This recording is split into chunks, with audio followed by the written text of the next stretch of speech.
أهلا بيكم. النهاردة هنعمل مع بعض في الفيديو ده المثلجات الصحية اللي بتكون عبارة عن فاكهة مع زبادي، وبتتعمل بقى بطرق وبأشكال مختلفة. هنجمعهم كلهم مع بعض في الفيديو ده. الفيديو ده هيعجبكم جدا. هي الفيديوهات دي هتلاقوها كتير منتشر الأيام دي، خاصة مع دخول الصيف، وخاصة برضو إنها حاجة بتكون صحية. بنعمل حاجة طعمها حلو وبمكونات صحية وكمان سعرات أقل. لو عجبكم الفيديو ده ما تنسوش تشتركوا في القناة، ويلا بينا نشوف الطريقة مع بعض. الطريقة الأولى استخدمت فيها هنا اللبن اليوناني أو الزبادي اليوناني، وكمان تقدروا تستخدموا الزبادي العادي، وهقول لكم كمان شوية لو هتستخدموا العادي هتعملوا فيه ايه. الكميات عموما مش يعني الكميات بتكون اختيارية وحسب عدد أفراد الأسرة، فأنا استخدمت كمية الزبادي وزودت لها كيس كده من سكر ستيفيا وقلبتهم كويس جدا مع بعض عشان يحليها، وكمان ممكن تحلوها بعسل. في الوصفة دي أنا استخدمت التوت الأزرق، وتقدروا ممكن تضيفوا قطع فراولة أو توت أحمر أو أي نوع من أنواع التوت عموما تفضلوها. وصفات الايس كريم دي طالعه اكتر مع فواكه التوت والفراوله، وبصراحه هي بيكون طعمها حلو جدا بالفواكه دي. كمان ممكن ما تضيفوش فاكهه خالص وتسيبوها كده، بس الزبادي عموما لما بيتحلى بيكون طعمه برضو حلو. وهنكمل باقي الخطوات زي ما هنشوف مع بعض دلوقتي. انا هشكلهم بالشكل ده كده على ورق زبده بالمعلقه عادي خالص، مش هنحتاج اي طريقه او حاجه للتشكيل معقده يعني. وهسويهم بس بالشكل ده، وهدخلهم على طول الفريزر عشان يجمدوا. التوت اصلا كان مجمد معايا، فيعني الموضوع ما خدش معايا وقت كبير قوي. لو طبعا هتستخدموا توت فريش ممكن ياخد وقت شويه، هتدخلوها مثلا ساعه ساعتين، المهم انها تتماسك معاكم. انا كنت سبتها في التلاجة ليله كامله، واتمسكت معايا جدا بصراحه.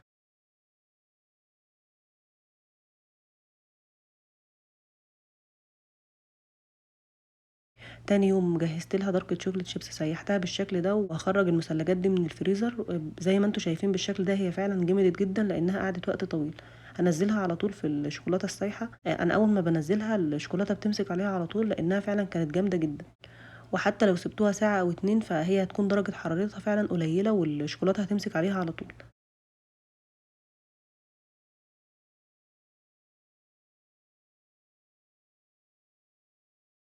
هكمل كل الكميه بنفس الطريقه لحد ما نخلصهم كلهم. المفروض بنرجعهم الفريزر تاني، لكن ممكن ناكلها في نفس الوقت كده على طول، لان زي ما قلت لكم هي اصلا كانت جمدت جدا، فحسيت ان الشوكولاته السخنه هدتها شويه، فكان بالنسبه لي ممكن ان اكلها على طول وقتها. يفضل ترجعوها طبعا الفريزر شويه، لكن زي ما انتم شايفين هي كانت متماسكه جدا. بنقدمها بقى على طول بالشكل ده، هنحتفظ بيها في الفريزر، ووقت ما نيجي ناكلها بنخرجها قبلها بس بشويه، بتكون يعني ايه هديت شويه كده، ما تكونش جامده قوي.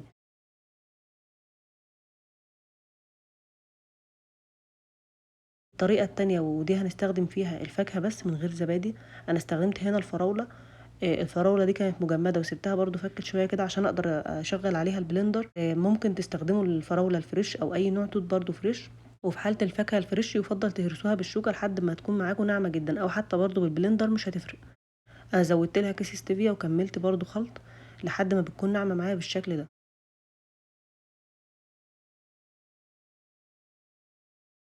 نفس الطريقة برضه هوزعها على ورق زبدة بالشكل ده، يعني بتكون اشكال دائرية كده او اي اشكال عموما تطلع معانا. هي اكيد انتم ملاحظين ان الاشكال مش كلها قد بعضها ومش منتظمة قوي. هي حلاوتها اصلا في انها تحسوها اشكال عشوائية كده، وفي الاخر حاجة طعمها جميل جدا.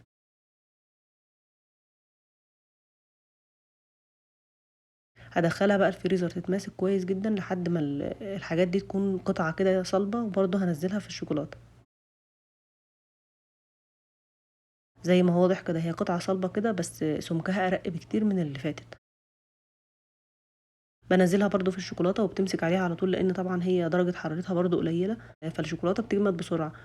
وبعدها برضه بارجّعها الفريزر تاني. زي ما قُلت لكم هي أنتم بس بتخرّجوها من الفريزر وقت الأكل، يعني حاجة بسيطة جدًا، وبعدين بتاكلوها على طول.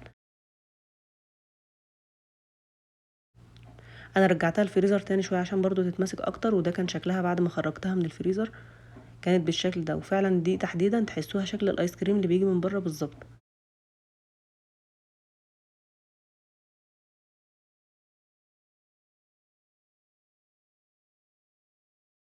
حبيت اوريكم دي كمان دلوقتي اللي هي بالتوت والزبادي. انا كنت سبتها في التلاجة شوية فكانت بالشكل ده، تحسوها بقت كريمية اكتر، لكن انا بصراحة حبيتها اكتر وهي خارجة من الفريزر. فيفضل يعني انكم تخلوها في الفريزر طول الوقت، وحسب برضو الذوق وحسب الرغبة. لكن فعلا لما كانت متماسكة اكتر كان طعمها احلى. الطريقة التالتة ودي هستخدم فيها الزبادي العادي. انا علبة الزبادي دي علبة حجمها كبير شوية، لمّا باخد منها كده من جنب تاني يوم بالاقيها يعني صفّت المَيّة كلّها في الجنب اللي هو الفاضي ده، وحوّشت لي الزبادي كلّه تقيل جدًا في الجنب التاني، فبتكون معايا زي الزبادي اليوناني وده بيطلع لوحده كده من الزبادي العادي. وده كمان هتلاقوه بيحصل حتى في علب الزبادي الصغيّرة، يعني أوقات لمّا باحتاج منها مثلًا معلقة وباسيب بقيتها لتاني يوم في التلاجة، بالاقيها برضه صفّت كل المَيّة كده في جنب وباقي الزبادي بيكون تقيل جدًا. طبعًا الطريقة التانية المعروفة وهي إن أنا نصفّي الزبادي مثلًا بمصفى أو كده بحيث ينزّل جزء كبير من المَيّة بتاعته، ويكون هو نَفْسه بقى قوامه تقيل شوية ويشبه إلى حدٍ ما القشطة كده. لكن عمومًا الطريقة دي أسهل وهي مكانها زي ما هي كده بتتقل على طول لوحدها. وزي ما أنتم شايفين أصلًا قوامها عامل إزاي تقيلة جدًا، جدًا، يعني حسّيت إن قوامها كان أتقل كمان من الزبادي اليوناني. بناخد بقى منها الكمية اللي إحنا عايزينها، يعني حسب برضه عدد أفراد الأسرة وحسب الكمية اللي إحنا عايزين نعملها. أنا بس قلّبتها كده بالمضرب السلك بحيث إنها تكون يعني إيه، تتحوّل لقوام كريمي شوية. الطريقة اللي أنا باعملها دي هي الأسهل فيهم وهي أكتر واحدة فيهم مش معقدة. أنا قلبت الزبادي بالشكل ده لحد ما بقى قوامه كريمي كده، ما ضفتلوش أي محليات خالص لأن الحاجات اللي هاضيفها عليه بالنسبة لي بتكون سكرها كفاية. زبادي بعد ما قلبته بقى قوامه كريمي بالشكل ده باوزعه بقى على ورقة زبدة بطبقة رفيعة جدا، يعني قد ما أقدر أخليها تكون رفيعة قوي قوي.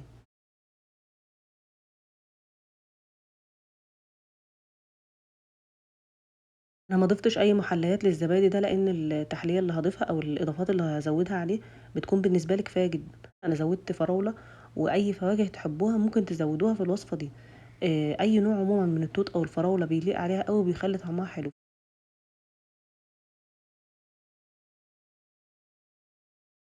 فأنا زوّدت لها كده قطع صغيرة من الفراولة، قطعت الفراولة حتت صغيرة كده وضفتها عليها من فوق، كمان زوّدت لها توت أزرق، زوّدوا بقى لأي حاجة تحبوها. كمان هازوّد لها شوية كده من التمر. أنا جِبت 2 كده حبّتين من التمر عشان أقطّعهم، لكن أنا ما استخدمتش غير واحدة بس، لقيت إنها هتكفّي الكمية وقطّعت واحدة بس ووزّعتها برضه عليها كده من فوق، وأعتقد هي أصلًا كده كفاية جدًا، هو التمر لإن هيخلّيها مسكّرة، بس أنا برضه حبّيت أضيف chocolate chips. لكن أي إضافة من اللي أنا زوّدتها دي بتليق وممكن تحطّوها لوحدها، يعني مش لازم تحطّوا كل الحاجات دي مع بعض. أنا عادةً أصلًا لمّا باعملها لإن الوصفة دي تحديدًا باعملها بقى لي كذا سَنة، كل مرّة باضيف عليها حاجة واحدة أو 2 بالكتير، لكن حبّيت أورّيكم كل الأفكار. بادخّلها بقى الفريزر لحد ما تتمسك خالص. بتكون طبعًا لإنها طبقة رفيّعة فهي بتتكسر معانا بسهولة. بنخرّجها بالشكل ده وهي برضه بتتقدّم بشكل عشوائي كده، بتتكسر عادي بالإيد وبس، بنقدّمها زي ما أنتم شايفين كده. كلّهم طعمهم حلو جدًا وكلّهم لطاف جدًا للأطفال هيعجبوهم أوي، طبعًا هتغنيكم عن الآيس كريم الجاهز وهيحبوهم أوي، أوي مع دخول الصيف تحديدًا. أتمنى الفيديو ده يكون عجبكم، ولو عجبكم ما تنسوش تعملوا له لايك وتشتركوا في القناة، وإن شاء الله باشوفكم في حلقة جديدة.